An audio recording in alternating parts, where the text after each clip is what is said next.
NTRC শিক্ষক নিবন্ধন পরীক্ষায় যারা উত্তীর্ণ হয়েছেন সবাইকে অভিনন্দন। আপনাদের অনেকেরই এনটিআরসির ওয়েবসাইট থেকে মেধা তালিকাটা দেখতে কষ্ট হচ্ছে। তাদের জন্য একটা আনঅফিসিয়াল ওয়েবসাইটে মেধা তালিকা প্রকাশ করা হয়েছে।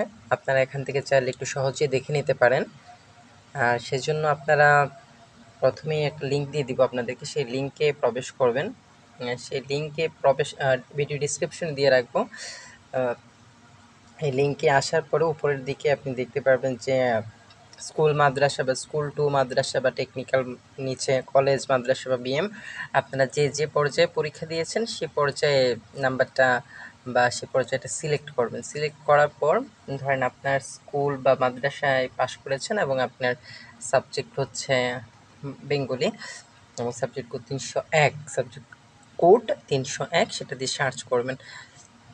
আর নিচে আপনি কোন ব্যাচ স্টুডেন্ট সেটা যদি লিখে দেন তাহলে একেবারে খুব ভালো হয়। আর যদি সেটা সিলেক্ট না করেন তাহলে তো প্রথম থেকে 18তম সবারটার সাথেই আসে, তাই না? এজন্য আপনি যে বেচে আছেন 17 বা 18তম বেচে যেটা আছেন সেটা সিলেক্ট করে দিয়ে তারপর সার্চ অপশনে ক্লিক করবেন। তাহলেই আপনাদের যে 18তম শিক্ষক নিবন্ধনের যে বেচটা আছে সেটা থেকেই শুধুমাত্র আসবে।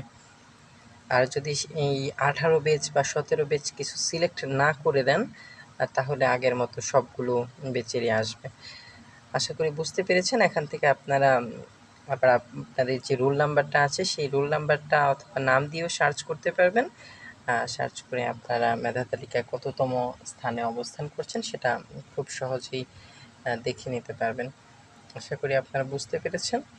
ভিডিওটি ভালো লাগলে লাইক, কমেন্টস, শেয়ার করুন এবং আপনাদের বন্ধুদের সঙ্গে শেয়ার করুন।